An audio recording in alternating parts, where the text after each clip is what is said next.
আসসালামু আলাইকুম। আশা করি সবাই ভালো আছেন। তো আজকে ছোট ছোট মাছ নিয়ে আসছে। এটা আমাদের বাড়ির সামনে খাল আছে, ওই খালের মাছ এগুলা। আর বিলম্বু নিয়ে এসে এটা একটু টক টক হয়, তো ছোট মাছ দিয়ে বিলম্বু দিয়ে রান্না করবে আজকে। কি করতেছ? এই যে চাপটি বানাবো। আটা আটা দিছি আর লবণ দিছি আর এই যে চিনি দিছি। তো দিয়ে এখন আমি গুলাই নিব। এটা হচ্ছে সকালের নাস্তা। আর ছোট মাছ আনছে, তো মাছগুলো আমি কুইটা রাখছি, রান্না করব দুপুরে। দেখবেন সবাই, পাশে থাকেন। তো আজকে ছোট ছোট মাছ নিয়ে এসে, তো ছোট মাছ কাটতে কাটতে অনেক দেরি হয়ে গেছে, এই জন্য চাপটি বানাইতেছি আটা আর চিনি দিয়ে। তো আজকে নাস্তা সকালের এইটাই। এই যে দুইটা বানাই নিছি আমি। আর আমার হাজব্যান্ড একটু পোড়া পোড়া খাইতে চায়, তো এই জন্য পোড়া পোড়া করতেছি। তো বানানো শেষ, নাস্তা বানানি শেষ। এই যে আমরা চাপটি বলে, এটা চাপটি বানাইছে আর চা বানাইছে। সকালের খাবার কেমন আজকে? খাবারটা অনেক টেস্ট হয়েছে। আজকে খাবার ঠিক আছে। চা খাইতেছে। তো ছোট মাছ আনছে, ছোট মাছগুলা কাইটটা দুই আড়াই খেয়েছি। তো চলেন যাই রান্না করব। কি রান্না করি দেখবেন। আর অবশ্যই যদি আমার ভিডিওটা ভালো লাগে অবশ্যই শেয়ার করে দিবেন। মানুষ ছোট থেকেই বড় হয়। মাছ কাইটটা নিছি, তা আমার এইগুলা মাছ হয়েছে। তা আমি এই যে হলুদ মরিচ দিয়ে মাখাইতেছি।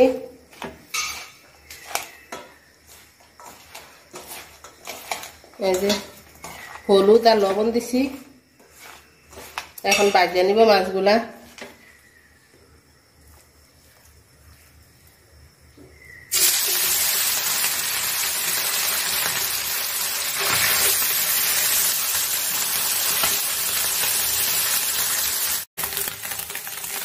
মাছ ভাজা শেষ, তো এটি আমি নামাই নিব।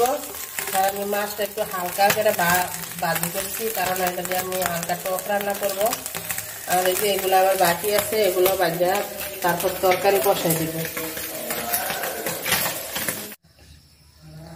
ছোট মাছ রান্না করব, তো তেল গরম হয়ে গেছে, পেঁয়াজগুলো আমি দিয়ে দিতেছি।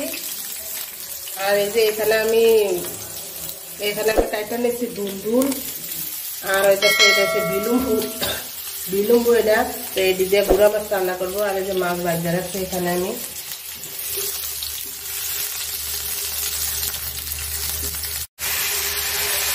তো এখানে আমি একটু রসুন বাটা আর হলুদ গুঁড়া দিয়ে দিচ্ছি, আর কাঁচামরিচ দিয়ে রান্না করবো আজকে।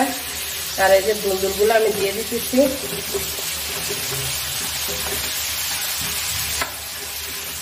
তো দুল কুয়াশায় তারপরে আমি বিলম্বু দিব, কারণ বিলম্বু তো টক, এই জন্য।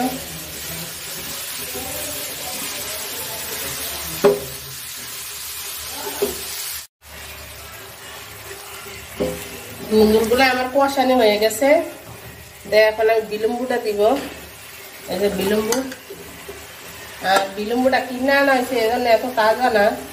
তো ইনশাল্লাহ গাছ লাগাইছি আমি একটা, ধরলে অবশ্যই গাছের পায়রা করে রান্না করব।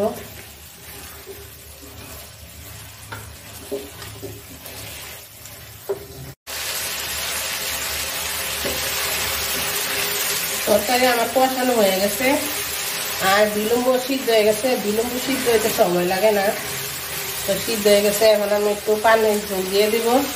আর এটা হচ্ছে বৃষ্টির পানি তরকারিতে দিলে কালো হয় না, আর আমাদের কলের পানি দিলে তরকারিতে ভাতে কালো হয়ে যায়। তো বৃষ্টির পানি দিয়ে দিলাম। এই যে মাছ বলকাইলে পরে মাছ দিয়ে দিব।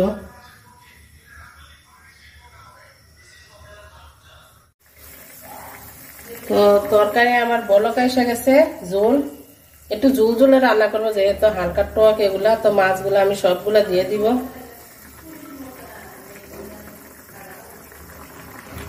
মাছ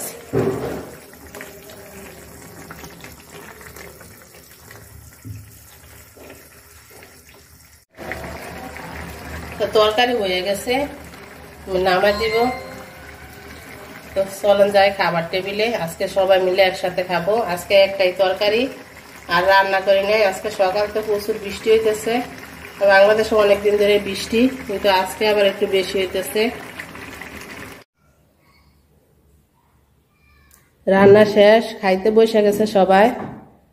এই যে আমার আব্বা, আমার আম্মা সবাই মিলে খাইতে বসছে। আজকে শুধু একটাই তরকারি, এই যে বিলম্বু দিয়ে মাছ দিয়ে টক, এত টক না, হালকা টক হয় এটা। আর এই যে কচু শাক, আর এই যে একটা মরিচ, অনেক সুন্দর গ্রান মরিচটার। তো যারা যারা আমার ভিডিওটা এতক্ষণ ধরে দেখছেন সবাই অসংখ্য ধন্যবাদ। আর যদি ভিডিওটা ভালো লাগে অবশ্যই শেয়ার করে দিবেন, সাবস্ক্রাইব করবেন। ইনশাল্লাহ সামনে চেষ্টা করব সুন্দর সুন্দর ভিডিও আসবে।